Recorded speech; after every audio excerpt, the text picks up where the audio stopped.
ना कीजिए, एक व्यक्ति आराम से बैठा है, सब कुछ नॉर्मल है। अचानक मोबाइल पर एक मैसेज आता है, you have received A communication from income tax department. कोई ऑफिसर का फोन नहीं आया, कोई रेड नहीं हुई, कोई डिमांड नहीं आई, सिर्फ एक मैसेज आया। फिर भी हार्ट बीट बढ़ जाती है। मन में अचानक सवाल आता है, क्या गड़बड़ हो गई? ऐसा क्यों होता है? क्यों डिपार्टमेंट के नाम के साथ डर और अविश्वास जुड़ा हुआ है?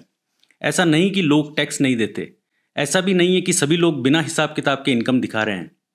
फिर क्यों डिपार्टमेंट से लोग कोसों दूर रहना चाहते हैं? तो चलिए आज के एपिसोड में हम इसी मेंटालिटी को समझने की कोशिश करते हैं। Why do people fear income tax? Income tax fear का सबसे बड़ा कारण है फियर ऑफ मिस्टेक। एक व्यक्ति ऑनेस्ट हो सकता है, सही टैक्स भर सकता है, लेकिन फिर भी उसके दिमाग में प्रश्न आते हैं, अगर कोई इनकम मिस हो गई तो? अगर कोई डिडक्शन या एक्सपेंसेस गलत क्लेम हो गया तो? अगर रिटर्न में कोई मिसमैच आ गया तो क्या होगा? लॉ सिंपल नहीं है। हाउस प्रॉपर्टी के अपने रूल्स हैं, कैपिटल गेन के अपने रूल्स हैं, बिजनेस इनकम की अलग कॉम्प्लेक्सिटी है, डिडक्शंस और एग्जेम्पशंस की काफ़ी कंडीशंस और इंटरप्रिटेशंस हैं, अमेंडमेंट्स आते रहते हैं, कोर्ट्स के अपने इंटरप्रिटेशंस हैं। इसीलिए ऑर्डिनरी टैक्स पेयर के लिए इनकम टैक्स सिर्फ पेमेंट का इशू नहीं है, इनकम टैक्स उसके लिए प्रूफ का इशू बन जाता है। उसे प्रूव करना पड़ता है, इनकम सही है, ट्रांजैक्शन जेन्युइन है, इन्वेस्टमेंट एक्सप्लेन्ड है, एक्सपेंसेस जेन्युइन है।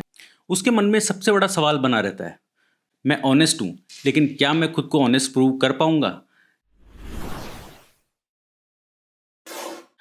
स्मॉल बिजनेसेस के लिए तो ये डर और भी ज़्यादा होता है।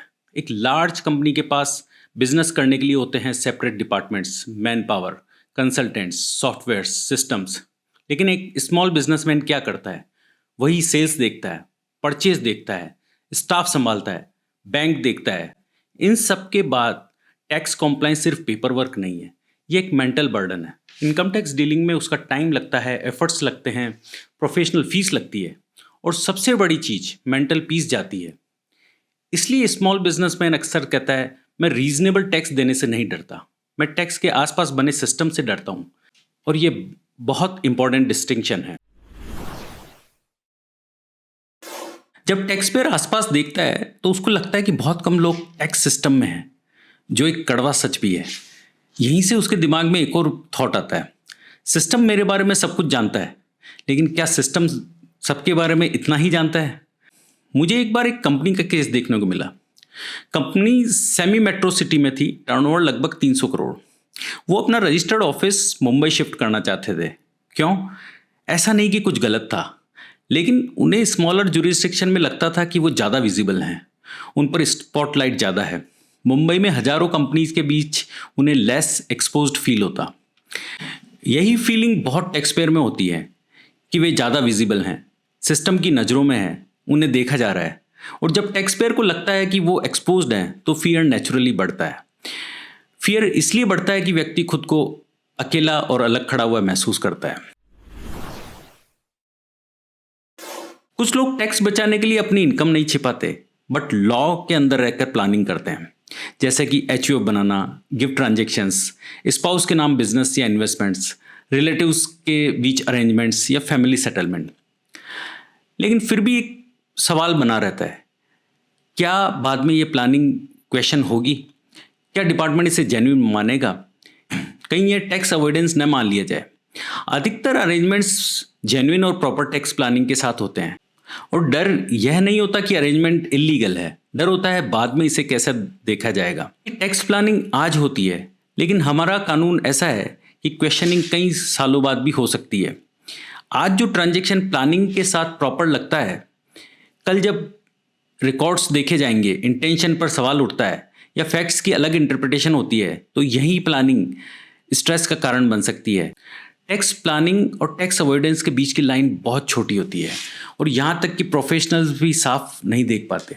और जब टैक्स पेयर को यह डर लगने लगता है कि उसकी प्लानिंग, डॉक्यूमेंटेशन या फैमिली अरेंजमेंट्स फ्यूचर में क्वेश्चन हो सकते हैं, तो अगला डर नेचुरली आता है, नोटिस का डर। नोटिस सिंपल हो सकता है, ऑटोमेटेड हो सकता है, क्लैरिफिकेशन के लिए हो सकता है, या डेटा मिसमैच के लिए भी हो सकता है। और यह जरूरी नहीं कि टैक्स पेयर गिल्टी है इसीलिए नोटिस दिया जाता हो, लेकिन इमोशनली नोटिस एक्यूजेशन जैसा फील होता है। जैसे ही नोटिस आता है, टैक्स पेयर सोचता है कहीं केस स्क्रूटनी में तो नहीं खुल गया, कहीं डिमांड तो नहीं आ जाएगी, कहीं पेनल्टी तो नहीं लगेगी। नोटिस टेक्निकल लैंग्वेज में होता है। टैक्स पेयर्स को यह पता नहीं लगता कि यह रूटीन कम्युनिकेशन है या सीरियस मैटर। इसीलिए फियर सिर्फ टैक्स का नहीं है, फियर प्रोसेस का है, फियर अनसर्टेनिटी का है, फियर उस जर्नी का है जो नोटिस के बाद शुरू हो सकती है। एग्जॉर्बिटेंट डिमांड स्टोरीज, यह फियर लॉ बुक से नहीं आता, ये स्टोरीज से आता है। हर सिटी में कुछ स्टोरीज चलती है, जैसे कि बिना रीज़न किसी के करोड़ों की डिमांड आ गई। स्क्रूटनी सिर्फ डिमांड बनाने के लिए होती है। सर्वे या सर्च के बाद किसी का पूरा बिजनेस खत्म हो गया, अपील में सालों बर्बाद हो जाते हैं। अब हर स्टोरी सही हो यह जरूरी नहीं है, हर टैक्स पेयर इनोसेंट हो यह भी जरूरी नहीं है। अगर स्टोरी सही भी हो तो टैक्स पेयर यह नहीं देखता कि डिमांड बाद में अपील में डिलीट हुई या नहीं। उसे सिर्फ एक बात याद रहती है, income tax demand financial peace destroy कर सकती है। ये बोरोड फियर होता है, इसीलिए ऑनेस्ट टैक्स पेयर भी नर्वस हो जाता है। यह सिर्फ टैक्स का डर नहीं है, यह सिर्फ नोटिस का डर नहीं है, यह उस पॉसिबिलिटी का डर है कि कहीं डिमांड इतनी बड़ी ना आ जाए कि बिजनेस, फैमिली, रेपुटेशन और मेंटल पीस डिस्टर्ब हो जाए। कंप्लीट पिक्चर समझने के लिए हमें दूसरी साइड भी देखनी चाहिए। इनकम टैक्स डिपार्टमेंट एक डिफिकल्ट एनवायरनमेंट में काम करता है।